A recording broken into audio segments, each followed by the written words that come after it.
Hi, I'm Lara Bennett, and you're listening to Highway Butterfly, The Stories of Neal Casal. Neal was a gifted singer, songwriter, musician, and friend to many. He released 14 albums as a solo artist and collaborated on countless projects with other musicians. After his passing in 2019, his friends and family created the Neal Casal Music Foundation to provide instruments and music lessons to students in New York and New Jersey, and to support organizations that offer musicians mental health care. One of the featured projects of the newly formed foundation is the tribute album, Highway Butterfly, The Songs of Neal Casal, a sprawling 41-song collection bringing together a galaxy of rock and roots luminaries. We've asked the contributing musicians to share their memories of Neal and their stories of making the record. Highway Butterfly, The Songs of Neal Casal is out on November 12th. Pre-order the album and learn more about the Neal Casal Music Foundation at nealcasalmusicfoundation.org. Hi, Jim. How are you? I'm well. Thank you. Thanks for getting me on the show. Absolutely. Thanks for joining. I can see you're at Plier Studio. Yes. As usual. Yeah, as usual. Here I am in my chair. I'm in my place with a bright, shiny face. Yeah, where all the magic happens.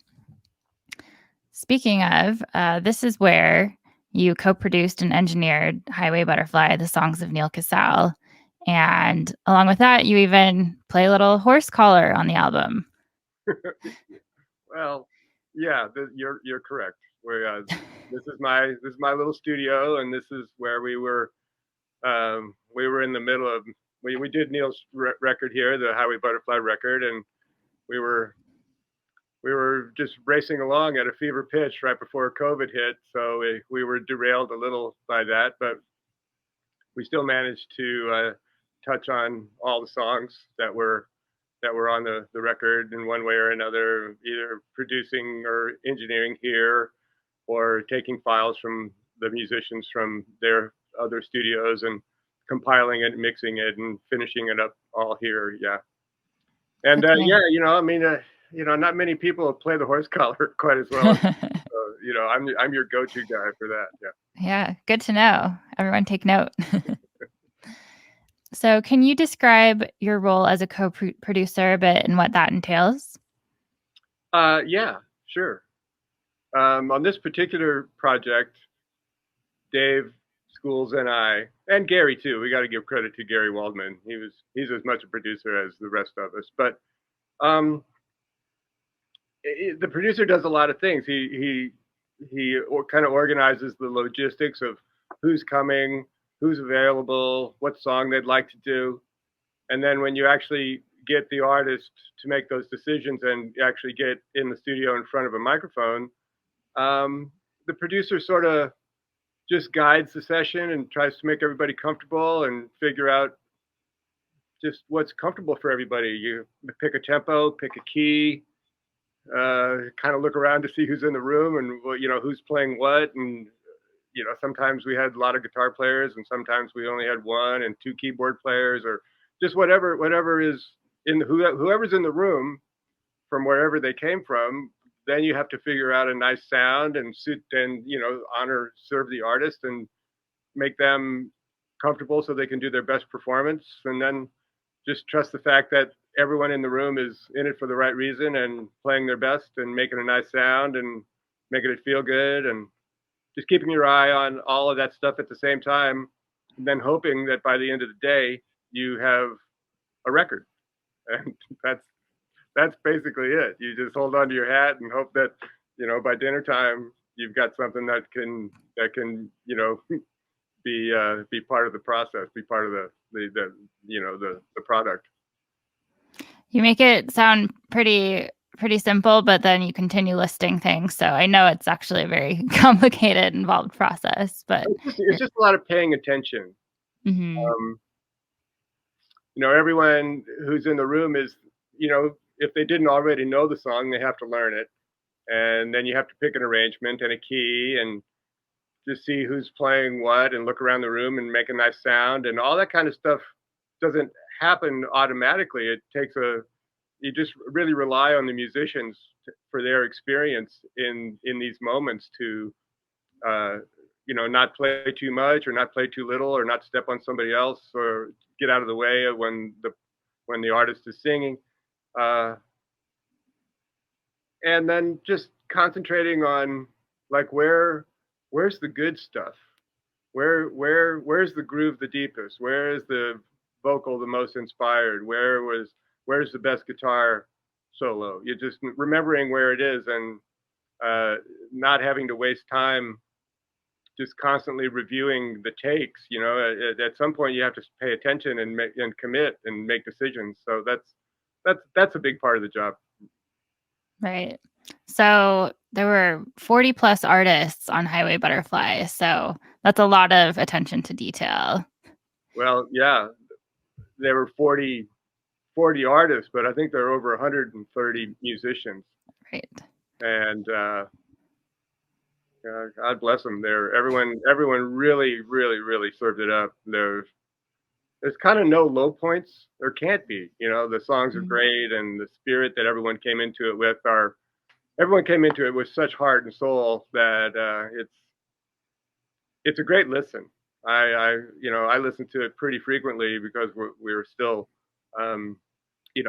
just through the process, just all the mixing and then the mastering and now the vinyl. We're constantly checking, the sound and the product and the quality. And so I've listened to it a lot, and it still surprises me what we did and how fast we did it and how amazing it really is. I'm so impressed by everybody that came to us. Yeah. I had never been part of anything quite like this at all. Right. It's absolutely something special, and it sounds amazing. And yeah, definitely no low points or skips at all. It's gorgeous. That's right. So obviously, you knew Neal since the very beginning. So you have, these songs really intimately. You produced his first solo album, Fade Away Diamond Time. You produced the last Circles Around the Sun record. So what was it like hearing all these songs that you knew so well reinvented by all these artists? Oh man, very, very bittersweet. And yet the interpretations were just so fresh. Like some people just completely reinvented the song as their own, which is so spectacular. And even doing a version completely different from how Neal did it, to me, is just the spark of creativity that artists have. I personally would have a hard time reimagining Neal's songs kind of any other way, except sort of the way he did it, but maybe with different people or a different tempo, but the way Neal did it, like that burns into my psyche and my soul. Like that's that song. That's how that song should be. And then when someone comes along and completely reinvents it, like Dinosaur Jr., oh my gosh, like so creative and so different. And Jonathan Wilson with the Detroit or Buffalo, so perfect the way he did it for him. But Leslie Mendelson did Feel No Pain, and it really honored his version, and I thought it was spectacular and so close. And then I realized in reviewing Neal's version and Leslie's version, Leslie did it in a different key, and because of that, like the chord shapes are different, and it almost has a different, more uplifting kind of soulful gospel feel the way she does it as opposed to the way Neal did it. I thought it was just like her take on his song with a similar arrangement, but the key change made all the difference in the world, and it's not the same at all. All my friends are here today, and they all were talking. They had such good things to say. Oh, yes, they did. I see you standing by the gate in silent spirit. Makes me wish there was a way I could make your dreams up and fly away. But no help from above, and you feel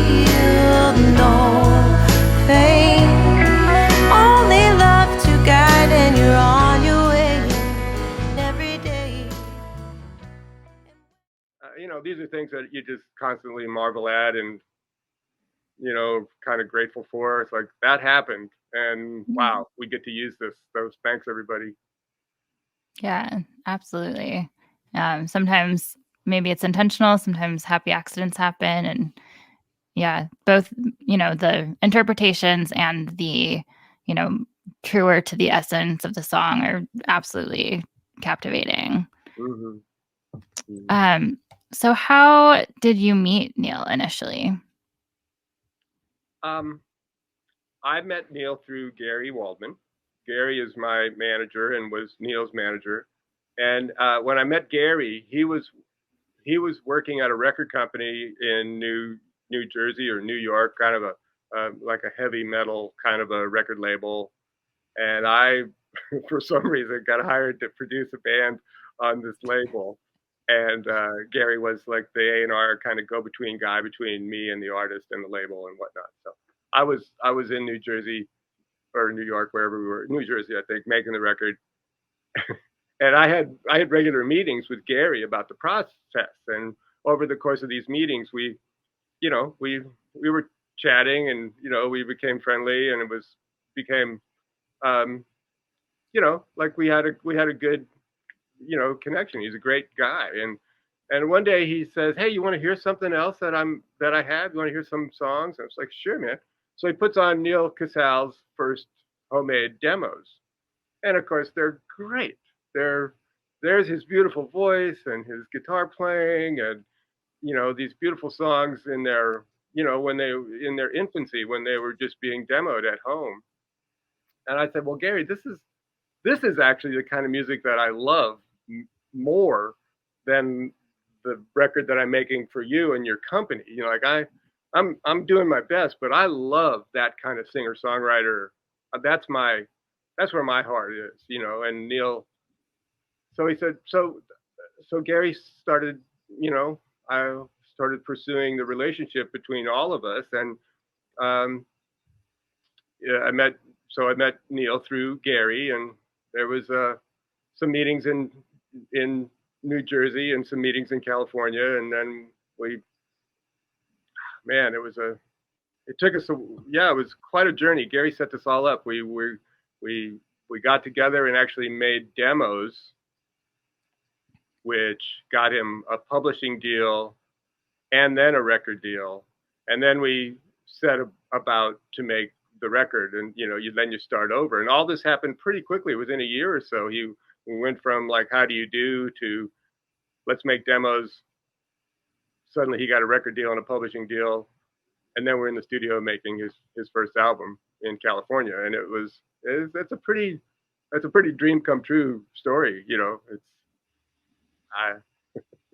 And then you just sort of meant to be. And then you never stopped. You continued working together for the next several decades. Yeah, well, we did. Neal, we did Fade Away Diamond Time, and then Neal made another record, a second record. Forget the process of that one necessarily, and then we got together for his third album, kind of with the same cast of characters, recorded in LA. We did the third record. And then by that time, Neal was really coming into his own and meeting people. And, you know, everybody, myself included, that met Neal somehow wanted to get him in their band. And so he was in everybody's band. And I would, you know, he's so talented. He's such a great singer, great guitar player, plays beautiful acoustic, great electric, plays piano, so versatile. And I started to hire him to play on other records that I was producing. Like I, you know, put together an all-star band, and Neal was around and he could wear so many hats. So he would be my go-to guy on a lot of records that I was producing here in California and elsewhere. And then the next thing you know, those artists would fall in love with him and say, "Well, man, you're great. Do you want to go do some shows with us? Do you want to be in our band? Do you want to go do some press?" And it just happened time after time until he was like in about 5 bands and so busy that I didn't see him anymore. You know, I see him every once in a while, but he was always on tour, always in a tour bus, literally playing in several bands at the same time. And then finally, we with his new love, his new band, the Circles Around the Sun, we were in the middle of we were making that record um, when he passed away. So we were very bittersweet to think that that all had to go down that way. And Circles Around the Sun, who I loved so much, was still it's instrumental. Like Neal wasn't even singing, which is such a shame because he has such a beautiful voice. But I also it's just another side of him. Like he was happy to not sing. He was happy to be a lead guitar player and be in that world. It was fantastic. But yeah, I'm sure I thought we'd just be together forever until, none of us certainly expected him to, take his life and leave us that way. But that's how it went, and just such a shame. This podcast is brought to you by Backline, the music industry's mental health and wellness resource hub. Launched in 2019, Backline gives artists, crews, and their families quick and easy access to mental health and wellness resources. Backline provides individuals with case management and offers virtual support groups as well as yoga, meditation, and breath work. To donate, learn more, or get in touch for personalized care, visit backline.care. That's BACKLINE.CARE.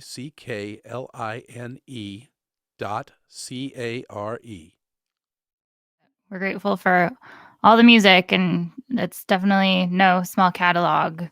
So incredible, isn't it? Yeah, absolutely. Like you said, from being an instrumental guitarist to a singer-songwriter and everything in between. He had an incredible scope of work and so many different sides and interests. Well, he made everyone better. Just ask any of those guys who took advantage of his talents. If you ask Chris Robinson, like, what was it like having Neal in your band? He would say, oh, it was great. He's right there. Great harmony singer, great support guitar player, great lead guitar player, cool looking, sane, Ryan Adams too. Ryan, was way better with Neal than without him. And I'm sure he would say that if you asked him. And just right down the line, all the other bands that he was with, everybody really needed him to by their side to do what they do. Right. And there are plenty of talented people. There's obviously other reasons that you and others continue to hire him for whatever it may be. Was it something about his style in the studio? What was it like to work with him? Well, it was great working with him. He was great. He was just he was such a natural harmony singer. That's a lot of what I used him for. Just making that sound, you get a lead vocal on there and it sounds really fine, and you put a harmony on there that's perfect and it sounds like a record. Playing a guitar or a guitar solo, the music always just has to support the song and the singer. And although he was great and wonderful and played in time and always had beautiful instruments and made a nice sound, all of that was so important, but none was more important than serving the song and making the song come alive the way he did as a harmony singer, and honoring the artists that he was with and supporting them the way he did. And on his own albums too. We spent more time on the vocals than anything else, really. And we kind of, not that he didn't sing out of tune or anything. He did. He's a human, but he just was always looking for the right interpretation of his own lyric. And sometimes when you're in that process, you get caught up in listening to is it in tune? Is it in time? Does it feel good? Do I like it? Without really imagining what he's saying. It becomes a process. It becomes building blocks. And I regret now that I didn't spend more time listening to the exact words when I was kind of just caught up in the process of let's get this verse or let's get this chorus. And, that was one of the biggest eye-opening things about making the whole 41 song album that we did, Highway Butterfly, just being forced to face his lyrics after all these years, even records that I made, songs that I recorded and produced and mixed. I was hearing them again for the very first time, reading the lyrics, going, "Uh-oh, really? Right. Oh, maybe I should have been aware of this before, of what he was saying. I mean, everything can be interpreted more than one way, but after his death, his lyrics, when you might have interpreted them one way, suddenly became clear that there was a clear another message inside those lyrics that I really regret not seeing or understanding at the time. Well, he also, tended to have very sunny sounding melodies and a lot of like uplifting, the music behind it made it easy to miss or make you think that maybe like it seemed a little sad, but you're probably wrong because, he was a sunny guy, I think, like you said. So it was easy to miss, I think, for everyone. We got a demo of Neal singing Sunny Side of the Street. There you go. Way back when he was a kid. He made it for his dad, I think. Grab your cup, get your hat, and leave your worries on the doorstep. Just direct your feet to the sunny side of the street. Can you hear the pitter-pat with that happy tune as your step? Life can be so sweet on the sunny side of the street. There you go. Sunny side. Absolutely. He had a beautiful smile. What a beautiful man. His eyes were always clear. He never showed up. He was just solid as a rock. Never got high or drunk on the session, and it just was perfect and dependable and stayed late and brought good gear and brought a good attitude. He's the perfect guy you want. Perfect guy you want in a session. Helping you do what you do, and whether it was on his own music or somebody else's, it was just, he wanted the same things everybody else wanted. There was really no miscommunication about it. We knew where to go when he was in the room. Mm-hmm. So I know that you hired him for a lot of projects that maybe a lot of people don't even know about, and his list of credits is so long that I'm constantly discovering songs that I think that like maybe even Gary doesn't know that like Neal happens to like have a guitar line on this song, and it's just endless. So are there any like albums or songs that you worked with Neal on that like maybe people don't realize is part of his, long legacy? Well, yeah, I could tell you one that, pretty unsung, very famous rock star, great guy, James Iha, in the Smashing Pumpkins. Super cool guy. And I was hired to produce his record, and we were doing it at his home studio in Chicago, which was spectacular. State of the art, good console, 24-track tape recorder, all the gear, good guitars, good amps. And, and James had wrote beautiful songs, and sunny and beautiful and smiley and gentle and folk rock, and really, really kind of like the opposite of the Pumpkins, which doesn't surprise me, but really great. And it came to that part of the process where we had to finish it up. We'd gotten the bones, we'd pretty much gotten James's lead vocals, and then it was time to like put in some color. So in comes Neal Casal and starts to put the harmonies on the record, and suddenly it just started to sparkle. You've got to be strong now.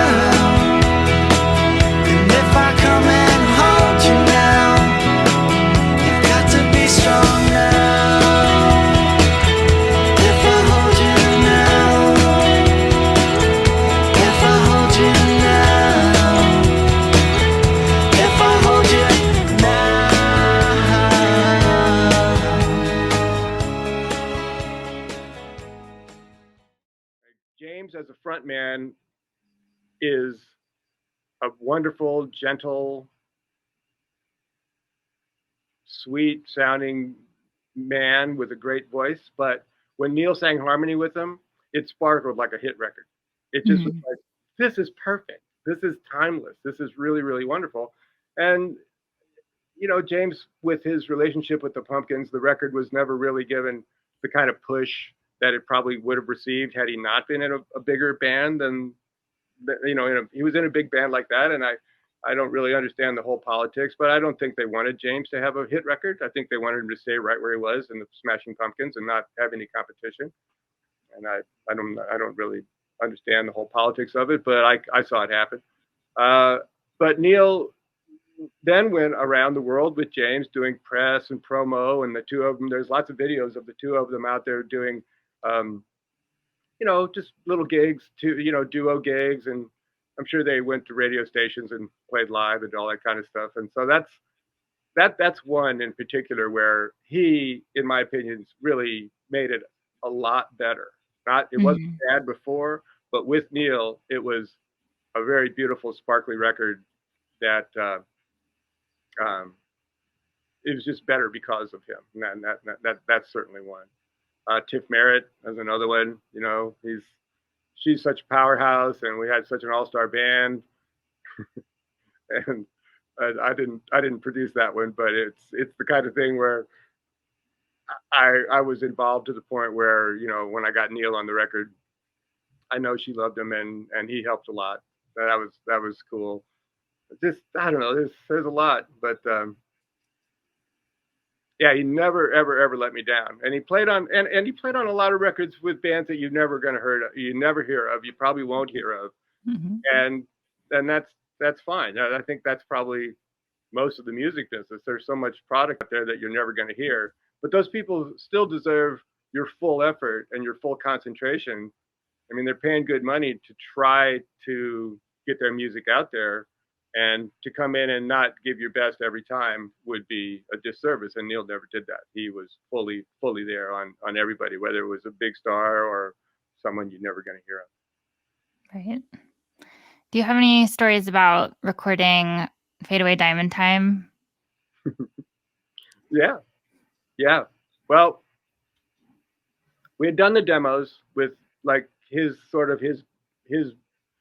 buddies, his band in New Jersey, and they were great. And they got us, you know, noticed and got the record deal. So we decided to make the record in California out here with me. And we decided to kind of use an all-star band. So we called, you know, Bob Glaub, famous bass player of all time, played with everybody since the beginning of time, out on the road right now with Jackson Browne. And we called Don Heffington, you know, the sweetest drummer in the world, recently passed away, sadly, from, you know, complications, leukemia. But Don and Bob were like the best rhythm section in the world. And of course, our trusty John Ginty, who I should have mentioned. It's hard to talk about Neal without talking about John. We talk about Gary a lot, but Ginty was there from day one, and is a big part of Neal's sound. Always has been and always will be, and is a real champion for us. I love John, and John's been on a lot of records that I've produced. He's my go-to guy. We probably made 40 records together. So we come out to California, and we're all set. We're getting ready to go to a studio. There was a go-to studio that I liked. A friend of mine had a studio, and we had booked it. We're going to go in. Everything's ready. Everyone's in California in hotel rooms. We're all set to go. And then he calls us and says, the studio owner calls us and said, I got a big problem. I got Perry Farrell in the studio, and he's refusing to leave. He's going overtime, and I got to boot you guys out. And we were like, what do you mean you're booting us out? We put a deposit on the studio. We want to come into the studio. And he goes, let me figure it out. So he comes back and he says, well, I got this other studio up out of town, up in Solvang, in this big mansion overlooking a river.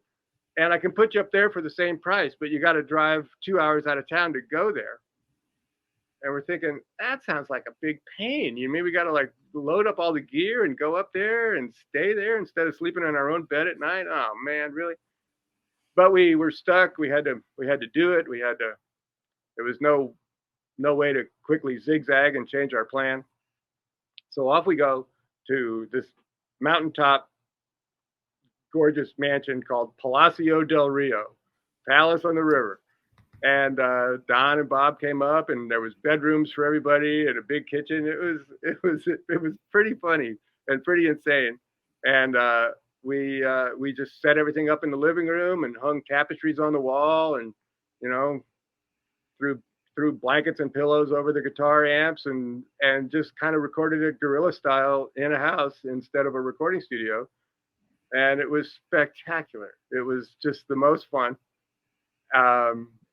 And during that time period, California used to have like proper weather instead of just fires and earthquakes. We used to have weather, and there was a huge rainstorm during that time, and the power was going out every other day, and there was a huge mudslide in between that city and Los Angeles, so we couldn't even get home without driving like the other direction and around the block, and 4-hour drive around the mountains. Wow. We couldn't even drive down the road to go home. So there was a lot of times where we're right in the middle of recording, big storm, power goes out, and we all just sit there in the dark going, well, what can we do now? The internet hadn't been invented, and the cell phones hadn't been invented, and everyone's just sitting in the dark, lighting candles, going, well, I guess we better drink everything is in the refrigerator before it gets warm, So it was great. It was so fun. And there was an element of, come on, we can do this. We can put on some costumes and put on the show right here. Doing a live remote recording in a house in the middle of nowhere for a guy's first record. I think that would really terrify and shake up a lesser artist. But it became one of the most fun times of our life. And I think about it all the time. And we see pictures from it all the time, and it's well documented. There's lots of video, and I'm talking about, video, like VHS kind of video, and lots of 35 millimeter slides and all that kind of stuff of that time period. It was so fun. It was a really, really magical time in our life, in my life for sure. Yeah, that sounds amazing. How about any of these later albums, like Return in Kind, or some of the kind of later in career albums, 2000s? After a while, the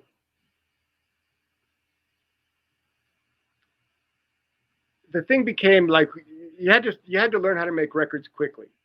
The days of spending months and months making a record were not in our cards because we didn't have the budgets for it. I mean, if you were Fleetwood Mac or somebody else, you could spend that kind of money. But usually with Neal, the records happened very quickly because we kind of had to, but we always had such a great band, and always tracked with like a full room. So by the end of it, like basically that's what the record sounds like live on the floor at that moment. Like if it didn't sound like a record, then we were doing something wrong. It needed to sound like a record that day at that moment as they were recording it.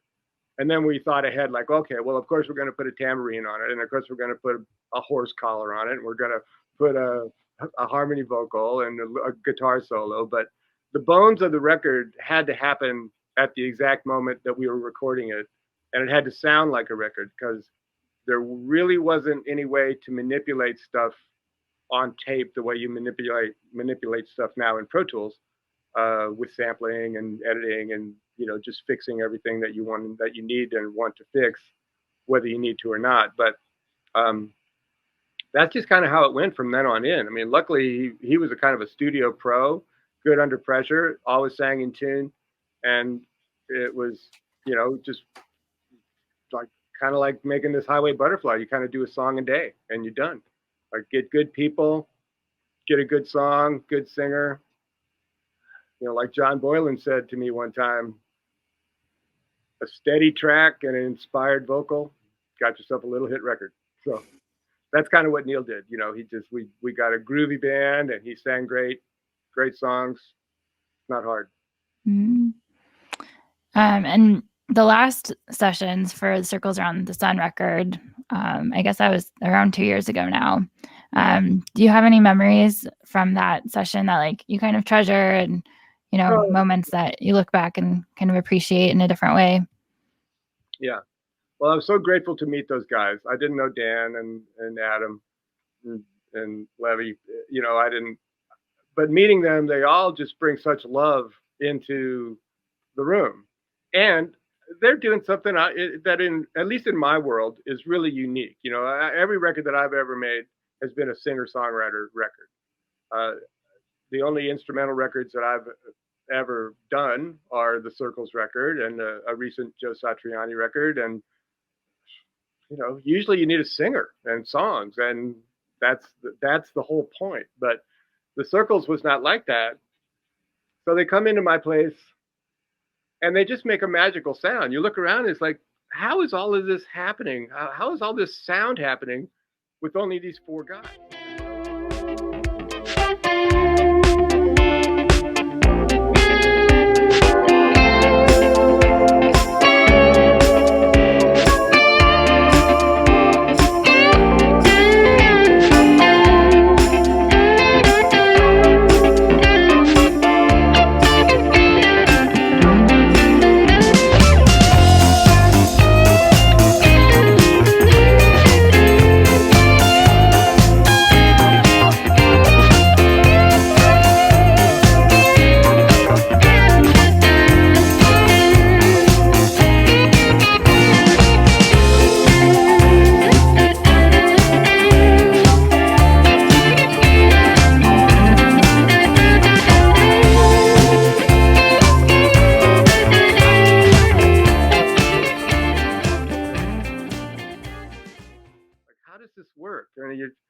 You know, Adam, of course, is pretty genius, and Dan Horn, you know, is doing all kinds of stuff that you don't notice. You think he's just playing bass, but he's doing a lot more than that. He's got drum machines and foot pedals, and he's just things are going on. And one thing that I remember, which makes me happy, is Neal came in and you know, Neal's played all over the world. He's got all kinds of equipment, big bands, little bands, been on tour a million times, and he brought like his good amp and his good guitar, and we're playing it, and it just didn't sound very good. He was like, "Yeah, this doesn't sound very good." And I go, "Yeah, I don't know, man. I'm gonna try something else. I'm gonna try one of my old amps." So we go get one of my old amps and plug it in. And it sounds so sweet. It's like, "Oh, well, this is great. Yeah, that sounds great. Let's just use that." So we did. We're using that the whole time, and Neal's playing great, and it sounds beautiful. And so we come to the end of our time because we had a break because Neal had to fly and go to Locken, and which was his last shows, you know, before he passed away. And he said to me, he said, "You know, when I come back, I need to finish up all these guitars. We're gonna do them up at Dan's place. Can I borrow your amp so I can go and have the same sound?" And I said, "Of course, man. Yeah, just take it." He says, "Okay." So, you know, you think at that moment, like, well, he's thinking ahead. He's thinking ahead to life, like what he's going to do. He's got plans. He's gonna borrow my amp. He's going to go to Locken. He's going to come home. He's going to go to another studio. He's going to get the same sound. He's going to keep making this record. Yeah, this is fantastic. But you know, he came home and none of that happened. Right. So, you know, it's a happy memory, but it's also really, really, you know, really bittersweet for all of us to think of all the things that he said to us, and we all took it as forward thinking. But right. somehow there was a big disconnect that you know, that we missed, that I missed. Yeah. Oh, that's really hard. But Yeah. the record is incredible despite, all the circumstances. Yeah, it is. And It's yeah. beautiful. I feel so bad for them too. Not that they're playing with great guitar players. And you certainly wouldn't want to say about any of the guys that have stepped in to fill in Neal's shoes at that moment, in the jobs and the gigs that they've done. But the four of them had a real thing going on. And so now that Neal's out, to try to find somebody else with that magic and that connection who is that guy is impossible. So I don't know who they're going to get to be their forever guitar player, and maybe they can't, and maybe they won't, and maybe that's how it's supposed to be. So Right. it's what a shame, because they've all worked so hard and they had such a good, the future was wide open for that band, and it still is, but just what a derailment. What a sad, like, oh my God, really? You just pick up and carry on. That's all you can do. Just get back on the road, just pick up and go. Yeah. I think that's, kind of what his advice might be. Just keep going. Yeah. But I think there are good things ahead for them. I'm excited about their new guitarist, John Lee Shannon, who, kind of looked to Neal as a mentor. So that's pretty cool, because I know that, Neal learned a lot from you and a lot of the guys from the All-Star Band. So it's kind of a passing of a torch in a way. Well, I'd love to go see him. And, we're still in the middle of this terrible pandemic, and shows are being canceled, and, people's lives are being affected. And it's just like, man, we didn't know how good we had it. What a simple life where you could just go get on a plane and go do a gig or go to a meet and greet or like hug people. It's like, wow, I'm so lucky. I get to stay, in my little spot here and, make sure that everyone stays safe. But I people come to me, which is a miracle. Mm-hmm. Very lucky about all that. Yeah. And we're lucky to have, recordings and the past, year and a half. Yeah. True.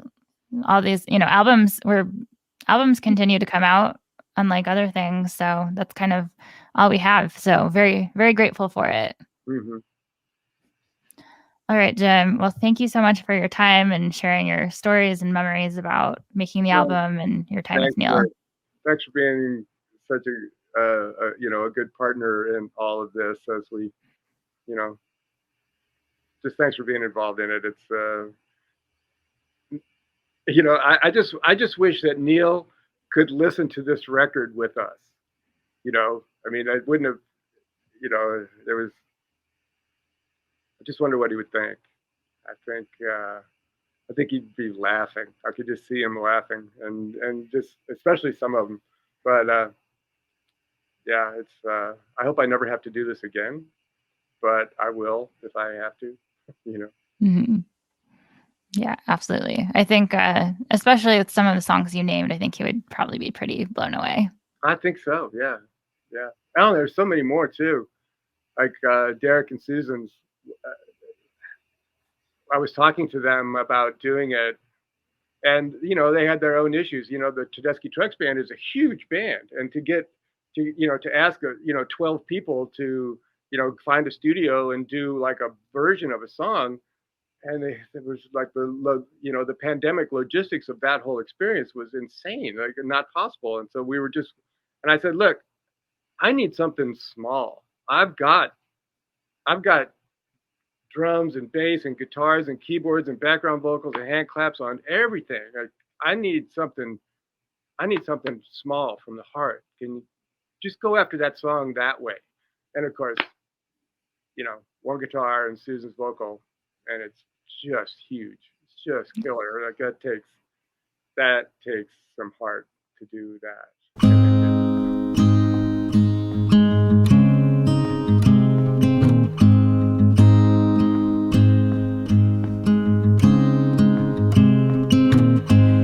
Everybody knows a little bit of something. Everybody's got the time to make it last. Even if tomorrow's looking like a daydream, it ain't enough to slowly watch it pass. Oh yeah, 'cause you will have your own day in the sun. You will have your own day in the sun. Your day will come. Your day will come.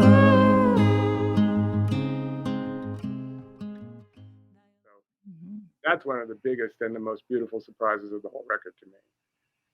Yeah. I love that they've kind of integrated it into like their standard lineup. You know, they really made it their own. Yeah, no Yeah. doubt. No doubt. Any other standouts you want to mention? Oh man, I wish I had the list in front of me of everything. There's a story for everyone. We should just do this again in a day or two, and we'll talk about every song. Yeah. Let's do that. Oh, okay. Let's do a part 2 for sure. Okay. All right. Well, thanks, Jim, and can't wait to hear more. Okay. Well, let's talk soon. You be well. Okay, you too. Bye-bye. Bye.